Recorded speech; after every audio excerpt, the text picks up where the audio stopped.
ಕಾವ್ಯ ಬರೆಯುವ ಬುದ್ಧಿವಂತ, ಅರ್ಥ ಮಾಡಿಕೊಳ್ಳುವ ಕೇಳುಗ ಅವ ತತ್ವಜ್ಞಾನಿ. ಆಯ್ತಾ? ಹಾಲೆಂದು ವಿಷವ ಕುಡಿಸಿದರೆಲ್ಲ ಗಸಲ್ಗೆ ಸೂಟೇಬಲ್ ಉರ್ದು ಮಾತ್ರ ಅಲ್ಲಿ ಬೇಕಾದಷ್ಟು. ನಿಮ್ಮ ಕವನದ ಬಳಕೆ ಮಾಡುವ ಶಬ್ದಗಳಿರ್ಬೋದು, ಅದರ ಒಳಗಡೆ ನೀವು ತುಂಬುವ ವಿಚಾರಗಳಿರ್ಬೋದು, ಅದು ಅಷ್ಟು ಸೂಕ್ಷ್ಮವಾಗಿದ್ದರೆ ನಮ್ಮ ಕೇಳುಗ ಹೇಗೆ ಅದನ್ನು ಅರ್ಥ ಮಾಡಿಕೊಳ್ತಾರೆ? ಕನಸುಗಳು ಒಂದು ನನಸಾಗಲಿಲ್ಲ.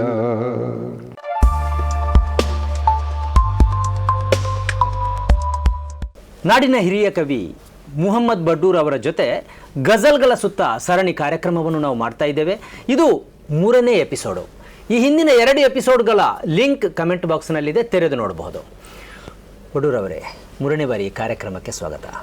ಬಡೂರ್ ಅವರೇ, ಈ ಹಿಂದಿನ 2 ಎಪಿಸೋಡ್ಗಳಲ್ಲಿ ನೀವು ಕೆಲವು ವಿಚಾರಗಳನ್ನು ನಮ್ಮ ವೀಕ್ಷಕರೊಂದಿಗೆ ಹಂಚಿಕೊಂಡಿದ್ರಿ.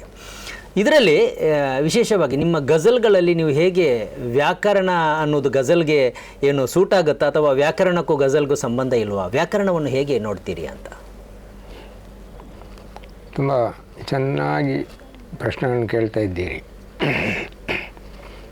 ಈ ವ್ಯಾಕರಣ ಎಂಬುದು ಅದು ಗದ್ಯಕ್ಕೆ ಸಂಬಂಧಪಟ್ಟದ್ದು ಮಾತ್ರ. ಗದ್ಯಕ್ಕೆ ಕತೆ, ಕಾದಂಬರಿಗಳು, ಪ್ರಬಂಧ, ಲೇಖನಗಳು, ಇವಾಗೆಲ್ಲದಕ್ಕೂ ವ್ಯಾಕರಣ ಬೇಕು. ವ್ಯಾಕರಣ ಇಟ್ಕೊಂಡು ನಿಮಗೆ ಕಾವ್ಯ ಕಟ್ಟಲಿಕ್ಕೆ ಆಗುವುದಿಲ್ಲ. ಅಲ್ಲಿ ಸಮಾಸ ಮಾತ್ರ ಇರೋದು. ಸಮಾಸ ವ್ಯಾಕರಣಗಳಿಲ್ಲ. ಶಬ್ದಗಳನ್ನು ಎಷ್ಟು ಕಡಿಮೆ ತರುವುದು, ಆ ಕಡಿಮೆ ಶಬ್ದಗಳಲ್ಲಿ ಪೂರ್ಣವಾದ ವಿಚಾರಗಳನ್ನು ಹೇಗೆ ಕಳಿಸೋದು, ಸಂಕೇತಗಳು, ರೂಪಕಗಳು, ಇವುಗಳೆಲ್ಲ ಅಲ್ಲಿ ಇದ್ದರೆ ಮಾತ್ರ ಅದು ಕವಿತೆ. ಅದನ್ನು ಓದುಗ ತಿಳ್ಕೊಳ್ತಾನೆ, ಕೇಳುಗ ತಿಳ್ಕೊಳ್ತಾನೆ ಏನು ವಿಚಾರಗಳನ್ನು ಇವರು ಹೇಳ್ತಾ ಇದ್ದಾರೆ ಅಂತೇಳಿ. ಪರಿಪೂರ್ಣವಾದ ಇದು ಅವನ ತಲೆಯಲ್ಲಿ ಹೊಳೆಯುತ್ತದೆ. ಈ ಕಾವ್ಯ ಬರೆಯುವ ಬುದ್ಧಿವಂತ, ಆದರೆ ಕೇಳುಗ ಇದ್ದಾನಲ್ಲ, ಅರ್ಥ ಮಾಡಿಕೊಳ್ಳುವ ಕೇಳುಗ ಅವ ತತ್ವಜ್ಞಾನಿ. ಆಯಿತಾ? ಅವನು ತತ್ವಜ್ಞಾನಿಗೆ ಮಾತ್ರ ಅದನ್ನು ಅರ್ಥ ಮಾಡಿಕೊಳ್ಳಲಿಕ್ಕೆ ಸಾಧ್ಯ, ಹೊರತು ಇಲ್ಲದ್ರೆ ಏನೇನೋ ಅರ್ಥ ಆಗ್ತದೆ ಅದು. ಅಂದರೆ ನೀವು ಅಂಥದ್ದೇ ನಿಮಗೆ ಆಡಿಯನ್ಸ್ ಬೇಕಾಗ್ತದೆ. ನಿಮ್ಮ ಕವನದ ಬಳಕೆ ಮಾಡುವ ಶಬ್ದಗಳಿರ್ಬೋದು, ಅದರ ಒಳಗಡೆ ನೀವು ತುಂಬುವ ವಿಚಾರಗಳಿರ್ಬೋದು, ಅದು ಅಷ್ಟು ಸೂಕ್ಷ್ಮವಾಗಿದ್ದರೆ ನಮ್ಮ ಕೇಳುಗ ಹೇಗೆ ಅದನ್ನು ಅರ್ಥ ಮಾಡಿಕೊಳ್ತಾರೆ ಅಂತ. ಯಾಕೆಂದರೆ ನಾವು ಕೇಳುಗರು ನಮ್ಮ ಎತ್ತರಕ್ಕೆ ಬರಬೇಕು. ಕವಿಗಳಿಗೆ ಅವರಲ್ಲಿಗೆ ಹೋಗಲಿಕ್ಕೆ ಆಗೋದಿಲ್ಲ. ಅದಕ್ಕಾಗಿ ತತ್ವಜ್ಞಾನವನ್ನು ಅರ್ಥಕೊಳ್ಬೇಕು ಅವರು. ಯಾಕೆ ನಾವು ಕವಿತೆ ಬರೆಯುವುದು ಯಾಕೆ? ಅವರ ಬುದ್ಧಿಯನ್ನು ವಿಕಾಸಗೊಳಿಸಲಿಕ್ಕೆ. ಗೊತ್ತಾಯ್ತಾ? ನಮ್ಮ ಬುದ್ಧಿಯನ್ನಲ್ಲ. ನಮ್ಮ ಬುದ್ಧಿಯಾಗೂ ಕವಿತೆ ಹಾಡಿ ಹೇಳಿ ಕರೆದು ಕೆಟ್ಟೋಗಿದೆ ಬಿಡಿ. ಅವರ ವಿಕಾಸ ಆಗಬೇಕು ನಾವು ಕೊಡುವುದರಲ್ಲಿ. ಅದು ಇದರ ಈ ಅರ್ಥ ಉಂಟಲ್ಲ, ನೀವು ಯಾವುದೇ ನಿಘಂಟಿನಲ್ಲಿ ಹುಡುಕಲಿಕ್ಕೆ ಸಾಧ್ಯ ಇಲ್ಲ. ಎಲ್ಲೂ ನಿಮಗೆ ಅದರ ಅರ್ಥ ಕೂಡ ಹುಡುಕಲಿಕ್ಕೆ ಸಾಧ್ಯ ಇಲ್ಲ. ವ್ಯಾಕರಣದ ಕವನವನ್ನು ನಿಮಗೆ ಮಾಡಲಿಕ್ಕೆ ಆಗೋದಿಲ್ಲ. ಅದನ್ನು ನಾವಂಥ ರಚನೆಯನ್ನು ಮಾಡಬೇಕು. ಆ ರಚನೆಯನ್ನು ಕೇಳುಗರು ಅರ್ಥ ಮಾಡಿಕೊಳ್ಳುವಷ್ಟಕ್ಕೆ ಬೆಳೆಯಬೇಕು ಅವರು. ಈಗ ಇದ್ದಾರೆ, ತುಂಬ ಮಂದಿ ಇದ್ದಾರೆ. ಯಾಕೆಂದರೆ ಒಂದು ಕಾವ್ಯ ಅಂದರೆ 10 ಮಂದಿ ಕೂತಿದ್ದರೆ, ನಾನೊಂದು ಕಾವ್ಯ ಹೇಳಿದರೆ ಆ 10 ಮಂದಿಗೆ 10 ಅರ್ಥ ಕೊಟ್ಟರೆ ಮಾತ್ರ ಅದು ಕಾವ್ಯ. ಇಲ್ಲದ್ರೆ ಹಾಡು. ಹಾಡಿಗೆ ಆ ರೀತಿಯ ಇಲ್ಲ, ಹಾಡಿಗೆ ಏನು ಇದಿಲ್ಲ. ಸಾಹಿತ್ಯ ಹೌದೌದು, ಸಾಹಿತ್ಯ ಅಲ್ಲ ಅಂತ ಹೇಳಲಿಕ್ಕೆ ಆಗೋದಿಲ್ಲ. ಆದರೆ ಕಾವ್ಯದಷ್ಟು ತೂಕ ರಂಜಿಸ್ತದೆ, ರಂಜಿಸ್ತದೆ. ಅದು ಸಾಮಾನ್ಯ ಕೇಳುಗರಿಗೂ ಅರ್ಥ ಆಗುವ ರೀತಿಯಲ್ಲಿ ರೀತಿಯಲ್ಲಿ ಅದು ಒಂದೇ ಅರ್ಥ ಕೊಡುವುದು. 10 ಮಂದಿಗೂ ಒಂದೇ ಅರ್ಥ. ಅದು ಹಾಡು. 10 ಮಂದಿಗೂ 10 ಅರ್ಥ ಕೊಡುವಂಥದ್ದು ಕಾವ್ಯ. ಅದು ಕಾವ್ಯ. ಅದು ಆ ಕಾವ್ಯಕ್ಕೆ ಉಂಟಲ್ಲ ಆ ಶಕ್ತಿ ಇದೆ ನೋಡಿ. ಇಂಥದ್ದೇ ಒಂದು ವ್ಯಾಖ್ಯಾನ ಗಜಲ್ಗೆ ಕೊಡ್ಬೋದಾ? ಎಲ್ಲೋ ಅದು ಗಜಲ್ ಹೇಗೆ ಅಲ್ಲ, ಕಾವ್ಯವೆಲ್ಲ ಅದು ಪ್ರಕಾರ ಬೇರೆ. ಯಾಕೆಂದರೆ ಜಗತ್ತಿನ ಇದು ಸಾಹಿತ್ಯದಲ್ಲಿ ಶ್ರೇಷ್ಠ ಕಾವ್ಯ ಪ್ರಕಾರ ಕಠಿಣ. ಸಾಹಿತ್ಯದಲ್ಲಿ ಶ್ರೇಷ್ಠ ಪ್ರಕಾರ ಕಾವ್ಯವೇ ಕಠಿಣ. ಕಾವ್ಯದಲ್ಲಿ ಅತ್ಯಂತ ಕಠಿಣ ರುಬಾಯಿ. ಹೌದು. ನಂತರ ಗಜಲ್ ಕೂಡ ಕಠಿಣ. ರುಬಾಯಿ ಹೇಗೆ? ರುಬಾಯಿ 4 ಲೈನ್ ಇದ್ದು ಅದಕ್ಕೆ ಭಾಳ ಅದು ಗಜಲ್ನ ತರದಲ್ಲಿ 4 ಲೈನು. ಹೌದು, ಅದು ಅದು ಅದು ಅದು 4 ಅದಕ್ಕೆ. ಇದಕ್ಕೆ ಶೇರ್ ಅದನ್ನು ಮುಂದಿನ ಎಪಿಸೋಡ್ ನಲ್ಲಿ ನಾವು ರೂಪಾಯಿಯನ್ನೇ ನೋಡಬಹುದಾ ಅಂತ. ಅಲ್ಲ, ರೂಪಾಯಿ ಬೇಡ, ಅದೆಲ್ಲ ಮಾಡ್ತಾ ಹೋಗ್ತಾರೆ. ನಾನು ಹೇಳ್ತೇನೆ ಅದರ ಎಲ್ಲದರ ನಾನು ಹೇಳ್ತಾ ಹೋಗ್ತೇನೆ ಒಂದರಲ್ಲಿ ನೀವು ಇದು ಮಾಡಿಕೊಳ್ಬೇಕು. ಹಾಗೆ ಅರ್ಥ ಮಾಡಿಕೊಳ್ಳುವವರು ಇದ್ದಾರೆ. ಯಾಕೆ ನಾವೀಗ ನಾನು ಎರಡೂ ಥರದ ಜನರಿಗೂ ಅರ್ಥವಾಗುವಾಗೆ ಬರೀತೇನೆ. ಹಾಡು ಅನ್ನು ಅರ್ಥ ಮಾಡಿಕೊಳ್ಳುವವರು ಮತ್ತು ಕಾವ್ಯವನ್ನು ಅಲ್ಲ, ಒಂದೇ ಕಾವ್ಯದಲ್ಲಿ ಈಗ ಗಜಲ್ ಆಗ ಹೇಳಿದ ಕಳೆದ ಎಪಿಸೋಡ್ನಲ್ಲಿ ಹೇಳಿದ ಗಜಲ್ ಅದು ಸಾಮಾನ್ಯರಿಗೂ ಅರ್ಥ ಆಗ್ತದೆ ಒಂದು ವಿಧ, ಅತ್ಯಂತ ತತ್ವಜ್ಞಾನಿಗಳಿಗೆ ಇದು ಬೇರೆ ವಿಧ ಅರ್ಥ ಆಗ್ತದೆ. ಅದರಲ್ಲಿ ಆ ರೀತಿಯ ಶಕ್ತಿ ಉಳಿಸ್ಕೊಳ್ಬೇಕು. ಮಲ್ಲಿಪಟ್ನ ಸತ್ಯನಾರಾಯಣ ಮಲ್ಲಿಪಟ್ನ ಒಮ್ಮೆ ಹೇಳಿದ್ದಾರೆ, ಬಡ್ಡೂರ ಗಜಲ್ ಎಂದರೆ ಅದು ಎದ್ದೂರು ಕೂತವರಿಗೂ ಅರ್ಥ ಆಗ್ತದೆ, ಅಲ್ಲಿ ಕೊನೆಯಲ್ಲಿ ಕೂತವರಿಗೂ ಅರ್ಥ ಆಗ್ತದೆ ಅಂತೇಳಿ. ಅದರ ಅರ್ಥ ಬೇರೆ ನೋಡಿ, ಅವರು ಕೂಡ ಅದನ್ನು ಅರ್ಥವಾಗುವ ರೀತಿ ಬೇರೆ. ಹೌದು, ಆದರೆ ಇಬ್ಬರನ್ನು ಅದು ಪ್ರಚೋದಿಸ್ತದೆ. ಹೇಳಿದ ರೀತಿ ನೋಡಿ, ಅದು ಭಾಳ ನನಗೆ ಈಗಲೂ ನೆನಪುಂಟು. ಹಾಗೆ ಆ ಸಾಹಿತ್ಯ ಆ ರೀತಿ ಹೋದರೇ ಅದು ಸಾಹಿತ್ಯ ಅಂತ ಹೇಳ್ತಾರೆ. ಇಲ್ಲದರಕ್ಕೆ ಹೇಗೆ ಸಾಹಿತ್ಯ ಆಗೋದು ಅಂದರೆ ಒಬ್ಬ ಅವರಿಗೆ ಬೇಕಾದ ಸಾಹಿತ್ಯವನ್ನು ನಮಗೆ ಕೊಡಲಿಕ್ಕೆ ಆಗೋದಿಲ್ಲ. ನಮಗೆ ಬೇಕಾದ ಸಾಹಿತ್ಯವನ್ನು ನಾವು ಕೊಡ್ತೇವೆ. ಅದನ್ನು ಅರ್ಥ ಮಾಡಿಕೊಳ್ಳೋ ಎತ್ತರಕ್ಕೆ ಅವರು ಏರಬೇಕು. ಅದು ಏರಿದಾಗ ಅದು ಒಂದು ಜಗತ್ತೇ ಉಂಟಲ್ಲ, ಅದರ ಒಂದು ಸೌಂದರ್ಯವೇ ಬೇರೆ, ಆನಂದಿಸುವ ರೀತಿಯೇ ಬೇರೆ. ಕಾವ್ಯ ಬಹಳ ಸುಂದರ. ಗಜಲನ್ನು ಬಹಳವಾಗಿ ಆನಂದಿಸುವ ಆಡಿಯನ್ಸ್ ಎಲ್ಲಿರ್ತಾರೆ ಅಂತ ಹೇಳಿ, ಈಗ ನಮ್ಮ ಕರಾವಳಿ ಭಾಗದಲ್ಲಿ ಕರ್ನಾಟಕದಲ್ಲಿ ಇರ್ತಾರೆ, ಅಥವಾ ಗಜಲ್ ಅಂತ ಹೇಳಿದರೆ ಉರ್ದುವಿನಲ್ಲಿ ಮತ್ತು ಉತ್ತರ ಭಾರತದಲ್ಲಿ ಬಹಳ ಫೇಮಸ್ಸು. ಇದನ್ನು ಅರ್ಥ ಮಾಡಿಕೊಳ್ಳುವುದಕ್ಕೊಂದು ಆಡಿಯನ್ಸ್ನ ಮನಸ್ಥಿತಿ ಆ ಎತ್ತರಕ್ಕೆ ಏರಬೇಕು ಅಂತ ಹೇಳ್ತೀರಾ? ಉತ್ತರ ಹಿಂದೂಸ್ತಾನದಲ್ಲಿ ಬಹಳ ಅದಕ್ಕೆ ಅಭಿಮಾನಿಗಳು ಬಹಳ ಇದ್ದಾರೆ. ಓಕೆ, ಇಲ್ಲಿ ನಮ್ಮ ದಕ್ಷಿಣ ಹಿಂದೂಸ್ತಾನದಲ್ಲಿ ಇದ್ದಾರೆ. ಕನ್ನಡ ಗಜಲೆಲ್ಲ ಈಗ ರಾಯಚೂರು, ಬೀದರ್, ಗುಲ್ಬರ್ಗ, ಇದು ಯಾದಗಿರಿ, ಬಿಜಾಪುರ, ಆ ಕಡೆ ಬೆಂಗಳೂರಲ್ಲಿ ಮೊನ್ನೊಂದು ಬೃಹತ್ ಕಮ್ಮಟ ಆಯಿತು. ದೊಡ್ಡ ದೊಡ್ಡ ಗಜಲ್ಕಾರರು ಬಂದಿದ್ದಾರೆ. ಅವರು ನೀವು ಅತಿಥಿಯಾಗಿ ಹೋಗಿದ್ದೀರಿ? ಅಲ್ಲ, ನಾನೇ ಸಂಪನ್ಮೂಲ. ನೀವು ಸಂಪನ್ಮೂಲ ವ್ಯಕ್ತಿಯಾಗಿ? ಹೌದು, ನಾನು ಸಂಪನ್ಮೂಲ ವ್ಯಕ್ತಿ. ನಾನು ಭಾಳ ಎಲ್ಲರಿಗೂ ಖುಷಿ ಕೊಟ್ಟಿದ್ದೆ. ಕನ್ನಡ ಗಜಲ್ನ ಬಗ್ಗೆ? ಕನ್ನಡ ಗಜಲ್ನ ಬಗ್ಗೆ ಭಾಷೆದು ಬೇರೆ. ಭಾಷೆ ಇದು ಹೌದು, ಭಾಷೆ ಯಾವುದು, ಯಾರು ಭಾಷೆದ ನಿಯಮ ಒಂದೇ. ಅದಕ್ಕೆ ಕನ್ನಡ ಬೇರೆ ತುಳು ಎಂಬ ನಿಯಮ ಇಲ್ಲ. ಅದರಲ್ಲಿ ಆ ಶಬ್ದಗಳನ್ನು ತರುವ ಮನೆ, ಅಲ್ಲಿ ಆ ಶಬ್ದ ಎಲ್ಲಿ ಆ ಶಬ್ದ ಪೋಣಿಸುವ ರೀತಿ ಉಂಟಲ್ಲ ಅದು, ಮತ್ತು ಅದರ ಅದರ ಲಯ ಉಂಟಲ್ಲ, ಆ ಉದ್ದ ಅಗಹ ಅದೆಲ್ಲ ಸರಿಯಾಗಿ ಇಟ್ಟುಕೊಳ್ಳುವಂತಹ ಒಂದು. ಅದರಲ್ಲೂ ಕೂಡ ಚೋಟಿ ಬೆಹರ್, ಬಡಿ ಬೆಹರ್ ಅಂತೇಳಿದೆ. ಈ ಕನ್ನಡ ಗಜಲ್ ನೀವು ಇದು ಏನು ರಚನೆ ಮಾಡ್ತೀರಿ, ಮತ್ತು ಉರ್ದು ಗಜಲ್ಗಳನ್ನು ಕೂಡ ನೀವು ರಚನೆ ಮಾಡಿದ್ದೀರಿ. ಇಲ್ಲಿ ಶಬ್ದಗಳನ್ನು ಬಳಸುವಾಗ ಈ ಭಾಷೆಯಲ್ಲಿ ಸ್ವಲ್ಪ ಈಸಿ ಆಗುತ್ತೆ, ಶಬ್ದಗಳು ಸಿಗ್ತದೆ, ಈ ಭಾಷೆಯಲ್ಲಿ ಸೂಟ್ ಆಗುವಾಗ ಸ್ವಲ್ಪ ಕಷ್ಟ ಆಗುತ್ತೆ, ಹಾಗೆ ಏನಾದರೂ? ಅಲ್ಲ, ಗಜಲ್ಗೆ ಸೂಟೇಬಲ್ ಉರ್ದು ಮಾತ್ರ. ಅಲ್ಲಿ ಬೇಕಾದಷ್ಟು ಅರ್ಮಾನ್ ಮಾತು ಕೊಡಲಿ, ಫರ್ಮಾನ್ ಅದು ಕಾಫಿಯ ಬರುವಂಥದ್ದು. ಆಮೇಲೆ ಆಸ್ಮಾನ್, ಒಂದೇ ರೀತಿಯ ಪದಗಳಾಗಿ ಅಲ್ಲಿ ಅದು ಎರಡನೇ ಅದು ಕೊನೆಯ ಇದು ರದೀಫು. ಆಮೇಲೆ ಅದರ ಬಗ್ಗೆ ನಾವು ಮತ್ತೆ ಚರ್ಚೆ ಮಾಡುವ. ಅದು ಹಾಗೆ ಹೋಗುವಾಗಲೇ ಅದರ ಒಂದು ಇದು ಇರುವುದು. ಅಂದರೆ ನಿಮ್ಮ ಈಗ ಅವರಿಗೆ ಗೊತ್ತಿಲ್ಲದೆ ಏನೇನೇನು ಬರೀತಾ ಇದ್ದಾರೆ, ಪಾಪ ಅದವರ ತಪ್ಪಲ್ಲ. ಕೆಲವು ನನಗೆ ಗೊತ್ತಿದೆ ಅಂತೇಳಿ ಏನನ್ನ ಹೇಳ್ತಾರೆ, ಅಲ್ಲಿ ತಪ್ಪಿ ಹೋಗ್ತದೆ. ಎಲ್ಲ ಇದು ತಪ್ಪುತ್ತದೆ. ಅದು ಧಾರ್ಮಿಕ ವಿಷಯಗಳು ಕೂಡ ಹಾಗೆ ಎಷ್ಟೋ ತಪ್ಪುತ್ತದೆ ಅಲ್ವಾ? ಎಸ್. ಇದು ನನ್ನ ಪ್ರಕಾರ ವ್ಯಾಕರಣ ಹಾಡಿಗೆ ಕಾವ್ಯಕ್ಕೆ ಬೇಕು, ವ್ಯಾಕರಣದ ಹಂಗಿಲ್ಲದೆ ಹಾಡು ರಚಿಸಬಹುದು. ಮತ್ತು ಹಾಡಿನ ಕಾವ್ಯಕ್ಕೆ ಬೇಡ, ಯಾವ ಕಾವ್ಯಕ್ಕೂ ಕಾವ್ಯಕ್ಕೆ ಬೇಡ. ಅಲ್ಲಿ ಆ ಶಬ್ದಗಳು ಒಂದು ಶಬ್ದಗಳೊಂದಿಗೆ ಘರ್ಷಣೆ ಮಾಡುವುದಂತಲ್ಲ, ಅದೇ ವ್ಯಾಕರಣ. ಆ ಸಂಬಂಧ ಕೊಂಡಿಗಳಿವೆ ಅಲ್ಲ, ಅವು ವ್ಯಾಕರಣದ. ಒಂದು ಗಜಲ್ನೊಂದಿಗೆ ನೀವು ಇದನ್ನು ಮುಂದುವರಿಸಬಹುದು ಅಂತ ಅನಿಸ್ತದೆ ನನಗೆ. ಹೌದಾ? ಗಜಲ್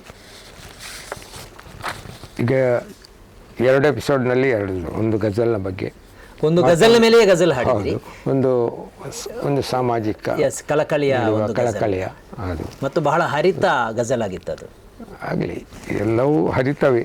ಎಸ್, ಹರಿತ ಅಂದರೆ ಹರಿತ ಎಂಬುದು ಕಡಿಯವನ ಕೈಯಲ್ಲಿರುವ ಕತ್ತಿ ಉಂಟಲ್ಲ, ಇವನ ಶಕ್ತಿ ಮತ್ತು ಆ ಕತ್ತಿಯ ಧಾರೆ ಎರಡೂ ಇದ್ದರೇನೆ ಹರಿತ. ಬರೀ ಕತ್ತಿ ಹರಿತ ಇದ್ದರೂ ಸಾಲದು, ಬರೀ ಇವನಿಗೆ ಶಕ್ತಿ ಇದ್ದರೂ ಸಾಲದು. ಅದು ಎರಡು ಒಂದಾದಾಗ ಅದು ಹರಿತ. ಈಗ ನಾನು 2 ಗಜಲನ್ನು ಹೇಳಿದೆ, ಅದು 2 ಇದೆ. ಇದೊಂದು ಛೋಟಿ ಬೆಹರ್. ಚೋಟಿ ಬೆಹರ್. ಇಲ್ಲಿ ಚೋಟಿ ಬೆಹರ್ ಅಂದರೆ ಇಲ್ಲಿ ಪದಗಳು ಬಹಳ ಕಡಿಮೆ ಬರ್ತವೆ. ಪದಗಳು ಒಂದು ಲೈನ್ನಲ್ಲಿ ಚಂದ್ರ 3-4 ಅಷ್ಟೇ ಪದಗಳು, ಆ ರೀತಿ. ಅದು ಯಾವುದಕ್ಕೆಲ್ಲ ಬಳಸ್ತೀರಿ ನಾವು, ಅದು ಒಂದು ಸಾಧಾರಣ ಹೆಚ್ಚು ದುಃಖಭರಿತವಾದ ಗಜಲ್ ಬರುವಾಗ ಅದಕ್ಕೆ ಛೋಟಿ ಬೆಹರ್. ಅಲ್ಲಿ ನೋಡಿ, ಕಳೆದ ಇದರಲ್ಲಿ ಎಪಿಸೋಡ್ನಲ್ಲಿ ಹೇಳಿದ್ದರಲ್ಲಿ ಅದು ಹಸಿದವರ ಮುಂದೆ ಕುಸಿದವರ ಕಂಡು ನೀನೊಮ್ಮೆ ಅತ್ತು ಬಿಡು, ಎಷ್ಟು ಶಬ್ದಗಳು ಅಲ್ವಾ, ಅದರ ಲಯವೇ ಬೇರೆ ಇರ್ತದೆ. ಗೊತ್ತಾಯ್ತಲ್ಲ, ಹಸಿದವರ ಕುಸಿದವರ ಕಣ್ಣು. ಈಗ ಇದು ಸ್ವಲ್ಪ ಛೋಟಿ ಬೆಹರ್.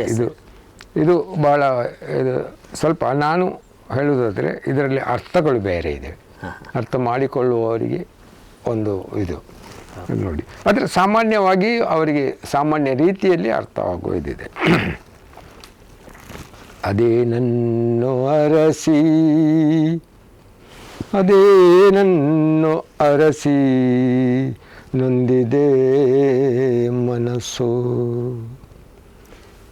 ಅದೇ ನನ್ನು ಅರಸಿ, ನೊಂದಿದೆ ಮನಸ್ಸು, ಭುಗಿಲೆದ್ದು ಜ್ವಾಲೆ, ಭುಗಿಲೆದ್ದು ಜ್ವಾಲೆ, ಬೆಂದಿದೆ ಮನಸ್ಸು.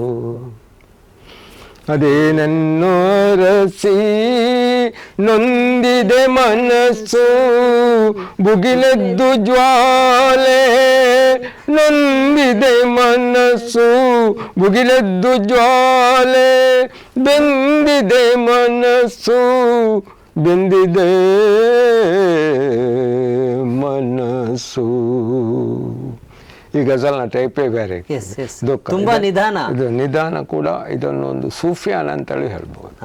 ಅಲ್ಲಿ ಆ ಕೊನೆಯ ಕಾಫಿಯ ರದೀಫು ಅದನ್ನು ಅಲ್ಲಿಗೆ ಕೊಂಡೋಗ್ತದೆ. ಕನಸುಗಳು ಒಂದು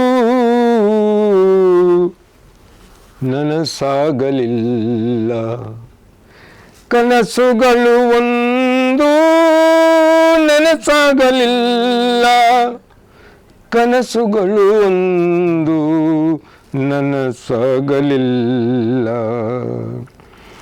ತನ್ನ ತಪ್ಪೇ ಅರಿಯದೆ ಕುಂದಿದೆ ಮನಸ್ಸು, ತನ್ನ ತಪ್ಪೇ ಅರಿಯದೆ ಕುಂದಿದೆ ಮನಸ್ಸು. ಅದೇ ನನ್ನು ಅರಸಿ, ನೊಂದಿದೆ ಮನಸ್ಸು.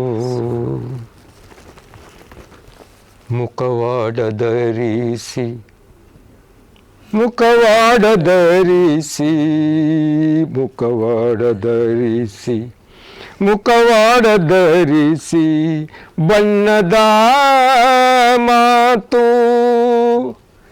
ಮುಖವಾಡ ಧರಿಸಿ, ಬಣ್ಣದ ಮಾತು, ನಿಜವದನ ಕಾಣದೆ, ನಿಜವದನ ಕಾಣದೆ, ನಿಂದಿದೆ ಮನಸ್ಸು. ನಿಜವದನ ಕಾಣದೆ, ನಿಂದಿದೆ ಮನಸ್ಸು. ಅದೇ ನನ್ನು ಅರಸಿ, ನೊಂದಿದೆ ಮನಸ್ಸು. ಹಾಲೆಂದು ವಿಷವ, ಹಾಲೆಂದು ವಿಷವ, ಹಾಲೆಂದು ವಿಷವ ಕುಡಿಸಿದರೆಲ್ಲ, ಹಾಲೆಂದು ವಿಷವ ಕುಡಿಸಿದರೆಲ್ಲ, ಹಾಲೆಂದು ವಿಷವ ಕುಡಿಸಿದರೆಲ್ಲ, ಕುಡಿ ಕುಡಿದು ನೋವ ತಿಂದಿದೆ ಮನಸ್ಸು, ಕುಡಿ ಕುಡಿದು ನೋವ ತಿಂದಿದೆ ಮನಸ್ಸು. ಅದೇ ನನ್ನು ಅರಸಿ, ನೊಂದಿದೆ ಮನಸ್ಸು. ಇದು ಮತ್ಲ ಅಂತೇಳಿ ಬರ್ತೇವೆ ಕೊನೆಗೆ. ಮತ್ಲ ಅಂದರೆ ಇದು, ಇದರಲ್ಲಿ ಅದು ಮತ್ಲ ಮೊದಲು, ಇದು ಮಕ್ತ. ಮಕ್ತ ಅಂದರೆ ಗುರು, ಗುರು, ಗುರು ಅಂದರೆ ಗ್ರೂಪ್, ಗ್ರೂಪ್, ಗ್ರೂಪ್, ಗ್ರೂಪ್, ಗುರುಬೆ ಶಮ್ಸ್. ಗೊತ್ತಾಯ್ತಾ? ಅಸ್ತಮಾನ. ಅಸ್ತಮಾನ. ಎಸ್ ಹೌದು. ಎಸ್ ಎಸ್ ಅದು ಎಸ್. ಹುರು. ಕೊನೆ ಆಗೋದು. ಕೊನೆಯದು ಮಗರಿಬ್ ಅಂತ ಹೇಳ್ತಾರೆ. ಮಗರಿಬ್. ಅದೇ ಹುರು. S S yes. ಅದು ಅಲ್ಲಿ ಕೊನೆ. ಅದಕ್ಕೆ ಮೊದಲು ಮಕ್ತ ಹುಟ್ಟು, ಕೊನೆಗೆ ಮಕ್ತ ಅದು ಸಾವು.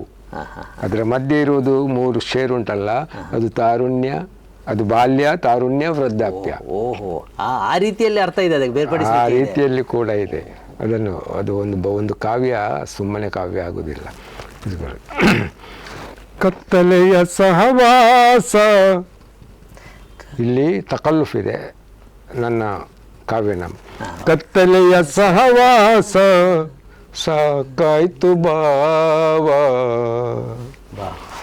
ಕತ್ತಲೆಯ ಸಹವಾಸ ಸಾಕಾಯ್ತು ಬಾವ, ಕತ್ತಲೆಯ ಸಹವಾಸ ಸಾಕಾಯ್ತು ಬಾವ, ಬೆಳಕನ್ನು ಹುಡುಕುತ್ತಾ,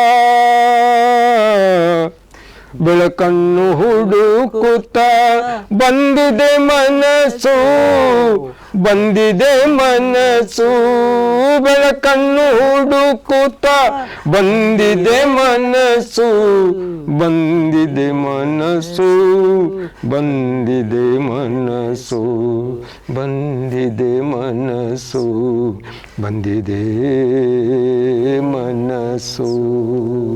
ಧನ್ಯವಾದಗಳು. ಬಹಳ ಈ ಹಿಂದಿನ 2 ಗಜಲ್ಗಿಂತ ತೀರಾ ಭಿನ್ನ ಮತ್ತು ತುಂಬ ವಿಷಾದಕರ ಏನು ಗಜಲ್ ಇದು, ಮತ್ತು ಬಹಳ ಆಳ ಅರ್ಥ ಇದಕ್ಕೂ ಕೂಡ ಇದೆ ಮತ್ತು ಇಫೆಕ್ಟಿವ್ ಆಗಿದೆ. ಸೂಫಿಯಾನ ಟೈಪ್ ಅದು.